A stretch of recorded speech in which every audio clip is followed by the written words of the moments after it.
क्या आपने कभी सोचा है या कभी जानने की कोशिश की है कि आज जो बिलियनियर्स हमको दिखते हैं, ये किसी जमाने में कहां पैदा हुए या कहां से इनकी शुरुआत हुई? क्योंकि जरूरी तो नहीं है कि सभी को ही लेगेसी बिजनेस हैंडओवर किए गए हों, राइट? अब अगर ये सवाल मैंने पूछा है तो उसका जवाब भी जरूर होगा। वही आज की समरी में आपको सुनने को मिलेगा। तो फिर देर किस बात की, आइए शुरू करते हैं आज की book summary, the unknown billionaire by Michael Caldwell. क्या आपको हमेशा यह लगता रहता है कि पैसा सिर्फ पैसे वालों के पास होता है और आम लोग कभी भी बिलियनियर नहीं बन सकते? तो आम लोगों को बिलियनियर बनने के लिए क्या करना होगा? किस तरह के लोग आखिर बिलियनियर बनते हैं? क्या आपको लगता है कि बिलियनियर हमेशा खुशहाल और सुकून भरा जीवन जीते हैं? वेल, इस बात का एक सीधा और सिंपल सा जवाब है। पैसा सिर्फ उन लोगों की जागीर नहीं है जो अमीरों के यहां पैदा हुए हैं, बल्कि आम इंसान भी पैसा कमा सकता है। इतिहास गवाह है कि दुनिया में ऐसे भी लोग हैं जो पैदा तो अमीर हुए थे, पर आखिर में उन्हें दर दर की ठोकरें खानी पड़ी, जबकि कुछ लोग ऐसे भी हैं जो कि गरीबी में पैदा जरूर हुए थे, पर आज अरबों खरबों के मालिक हैं। इस समरी में आप जानेंगे कि आप चाहे जो भी हैं, जिस भी बैकग्राउंड से हैं, आप भी अमीर इंसान बन सकते हैं। आपको अपने सपने पूरे करने के लिए जी तोड़ मेहनत करनी होगी। आपके अंदर स्ट्रॉन्ग डेडिकेशन का होना जरूरी है। आपको स्मार्ट और पैशनेट बनना होगा, ठीक उन अनगिनत बिलियनियर्स की तरह जिनके बारे में आप इस बुक में जानेंगे। एक सेल्फ मेड बिलियनियर बनने की इस जर्नी में आप और भी ज्यादा मोटिवेशनल और जोशीला फील करेंगे। जो आज सेल्फ मेड बिलियनियर हैं, उन्होंने इस मुकाम तक पहुंचने के लिए क्या क्या किया था, वो सब कुछ आप इस ऑडियो बुक समरी में जानेंगे। तो क्या आप तैयार हैं दुनिया के सेल्फ मेड बिलियनियर में अपनी जगह बनाने के लिए? ये समरी एक बिलियनियर जैसी लाइफ जीने का सपना सच करने में आपकी हेल्प करेगी।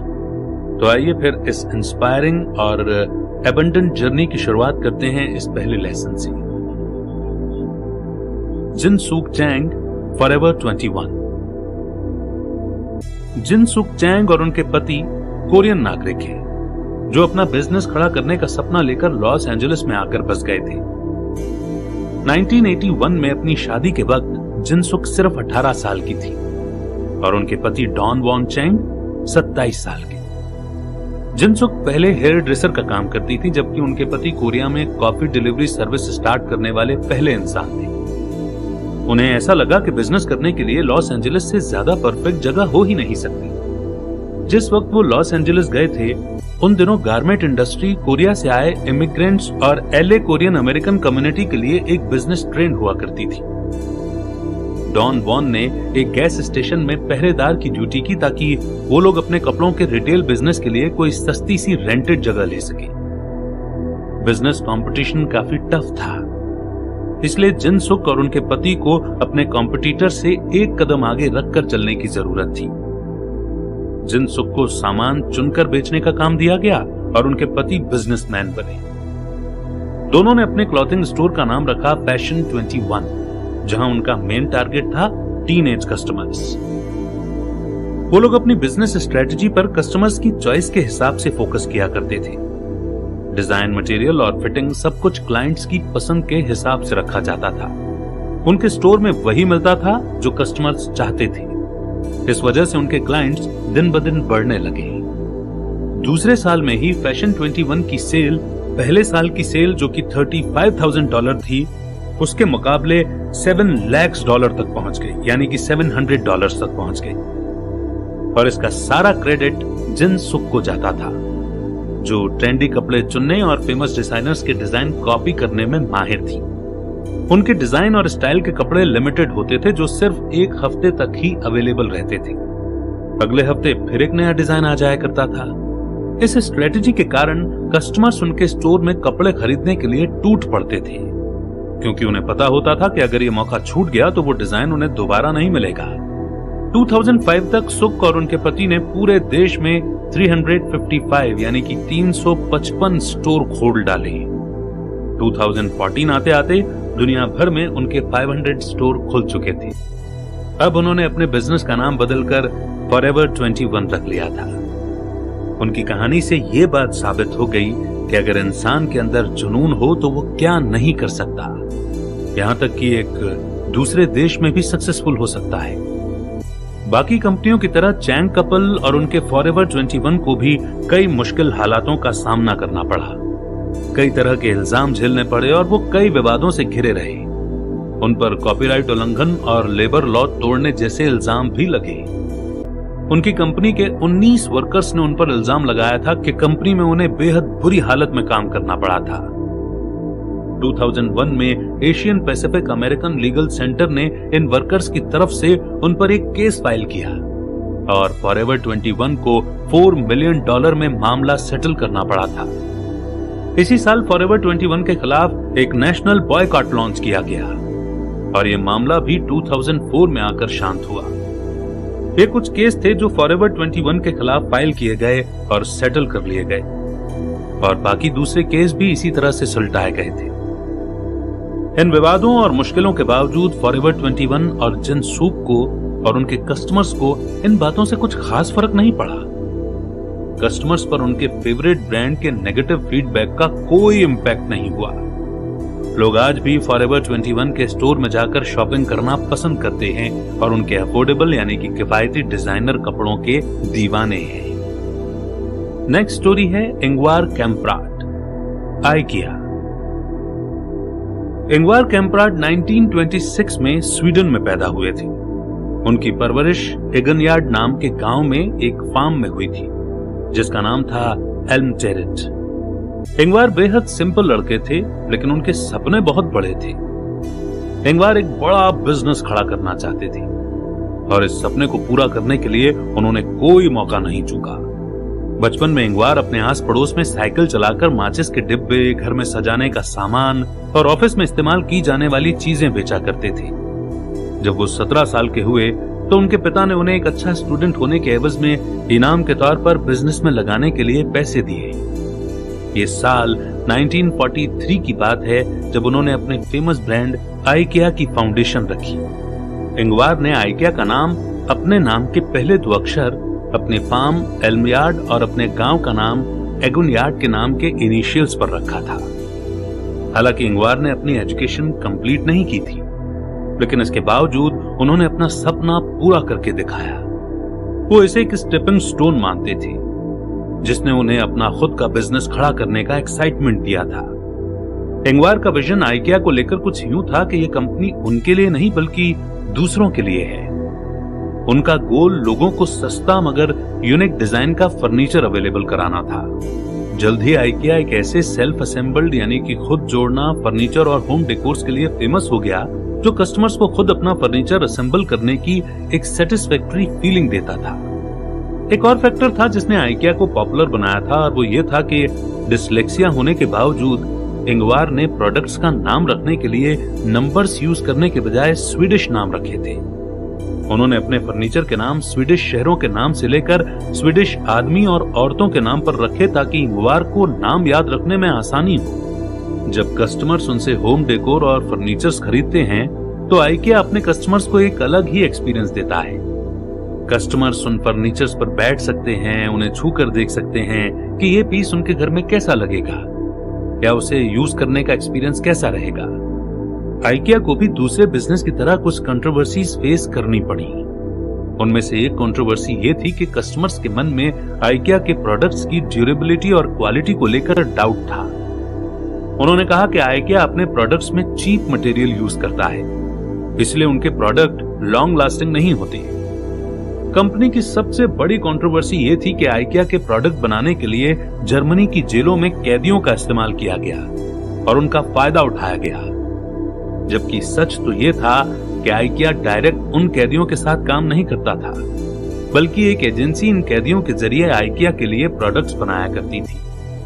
इस मामले ने काफी तूल पकड़ा, जिससे आइकिया की इमेज को एक ऐसी कंपनी के तौर पर काफी धक्का लगा जो एवरेज कंज्यूमर्स को सपोर्ट करती है।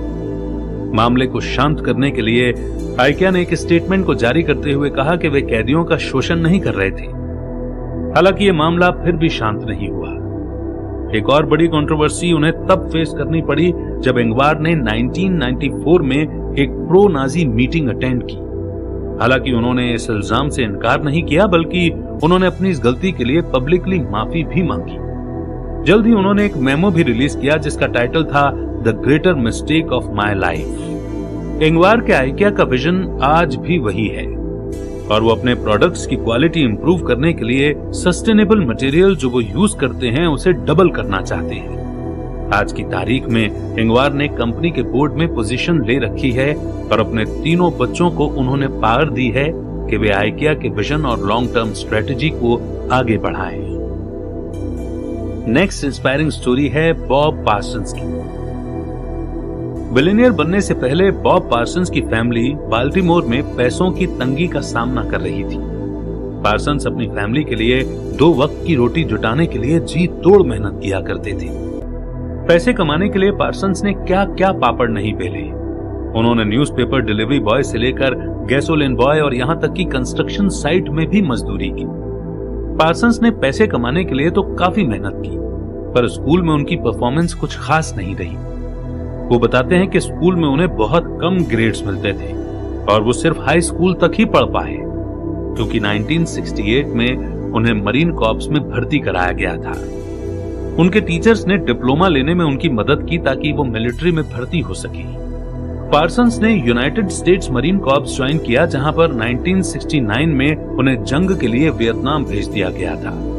हालांकि उन्हें जल्द ही वापस घर भेज दिया गया, क्योंकि जंग के दौरान एक धमाके में वो बुरी तरह घायल हो गए थे। वो कई महीनों तक अस्पताल में रहने के बाद ठीक हुए। उसके बाद उन्होंने एक स्टील मिल में मजदूर के रूप में काम किया। पार्सन्स बताते हैं कि बेशक उन्हें अच्छी सैलरी मिल रही थी, पर यह जगह उनके लिए ठीक नहीं थी, क्योंकि इस काम में बेहद खतरा था। वियतनाम वॉर और स्टील मिल की जॉब ने उन्हें काफी कुछ सिखाया, इसलिए पार्सन्स अब एक बेहतर इंसान बनना चाहते थे। उन्होंने बाल्टीमोर यूनिवर्सिटी में एडमिशन लिया। उन्होंने मेजर सब्जेक्ट के तौर पर अकाउंटिंग चूज की, क्योंकि कैटलॉग में यही सबसे पहला कोर्स लिखा हुआ था। इसके अलावा बिजनेस में उनकी दिलचस्पी भी थी। पार्सन्स के अंदर सीखने का शौक पैदा हो गया। उन्होंने डिस्टिंक्शंस के साथ ग्रेजुएशन कंप्लीट की और एक सर्टिफाइड अकाउंटेंट बन गए।